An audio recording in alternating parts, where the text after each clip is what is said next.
So what happens when you find a vintage Louis Vuitton Keepall 60 from the 70s that is both real and fake? No, I've been obsessed with figuring out what this bag is, and that's why I have to share it with you.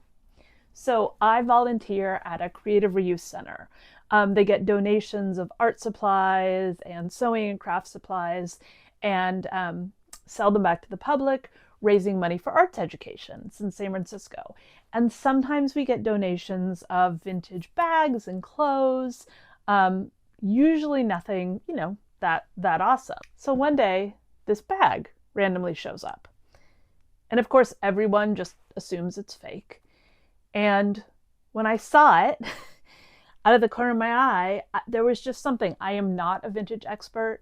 I am not a Louis Vuitton expert. And yes, I know it's pronounced Vuitton, but I'm not French. I grew up in California. I took 4 years of Spanish in high school. So I'm going to call it LV. So this LV bag, I just saw it out the corner of my eye and it just something felt like right about it. But then I started looking at it. The hardware wasn't branded. There were all those markers that you're like, okay, it's fake, but I just had this feeling. So I started researching. I started doing a bunch of Google reverse image searches. And the first thing that I saw that made me really be like, was the zipper. So this really cool Talon, I used to work in the apparel industry. Talon's a brand I know. And with this like interesting kind of lock on it. And I did a reverse image search of that. And what I found was articles about LV and the French company. So, and this stuff, I find so fascinating. I just I'm obsessed. So in the 70s and 80s, the demand for LV luggage in the US was so high, they couldn't keep up with it. And so they agreed to let this company called the French company, which was in the US, which I think was like the most premium producer of luggage in the US, they let them license the LV name. And they sent them their canvas to use, but they didn't send them metal parts or anything else. Now these French company LV bags were mostly sold at I think Saks, Neiman Marcus, and usually they did have a tag in the inside. This one's missing that said that. But there's all of these hallmarks of these French company bags that would normally mean that it was a fake, but instead actually mean that it's real. So hardware is the number one. So non-branded hardware, but it's either a Talon zipper or there's a different brand of zipper that it could be with this lock.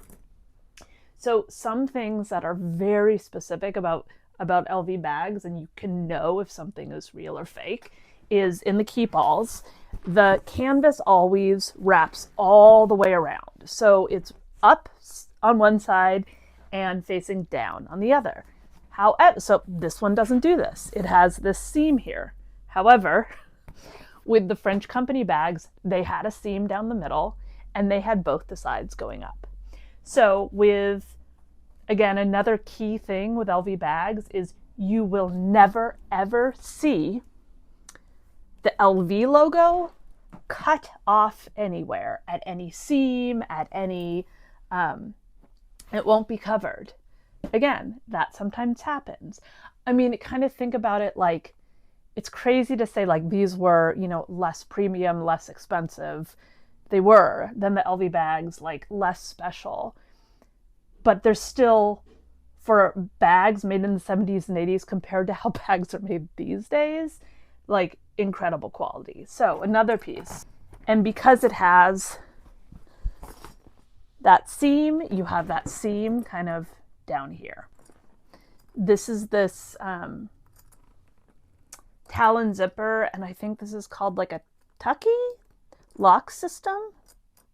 So I should have been maybe bummed when I figured out this is not a real vintage Keepall, or not a real LV vintage Keepall that was made, by LV in the 70s or 80s.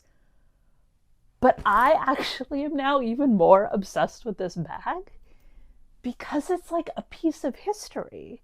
It's something because they then stopped, I think it was when LV became LVMH, maybe that was the late 80s or 90s, they stopped doing that. And so these bags represent like a piece of history, a moment in time. And I just think that's so cool. And I think like I got so intent of figuring out what this is and trying to prove what it was when other people are like, it's just fake, whatever. Because I think that like these things, these pieces of history, a lot of people don't care anymore and they don't want to preserve this idea of preserving these amazing things that we have. So these are probably actually more rare than the regular LV bags, but they're worth less because people don't trust that they're real as much because they don't have those pieces. But it's so interesting because one of the other reasons why I'm 99% sure that it's real is because if someone was going to make a fake, they wouldn't make a fake of a small amount of bags produced in the 80s and 90s that people are worried are fake. So one other challenge with authenticating this is that there are sites like Entropy that are like these AI systems that will help you authenticate specifically LV bags. I'm fairly sure Entropy is owned by LVMH, and so if you were to put a bag like this on there, it's going to be looking for all of those specific things that would today say whether or not a bag would be accurate, like the stamps on the hardware, etc. So this bag would likely, I haven't tried it yet, come up as unknown, even though the fact that it doesn't have those things are exactly why it's real. So I think the last thing I'm going to do is there's something called the Purse Forum online that and there's I think a sub of it that is specifically for LV, and I'm going to post a ton of photos of this and get their opinion, but I feel like it's real, and I've just had such a cool experience tracking this down and learning. I think also because I worked in the apparel industry for 15 years, and the fact that there was high demand, and this company known for like incredible taste and quality and everything, to meet that demand, decided to license their brand. And lots of people don't know that. And all these bags got out into the US market without branded hardware and different things that today they would never do. I just think it's fascinating.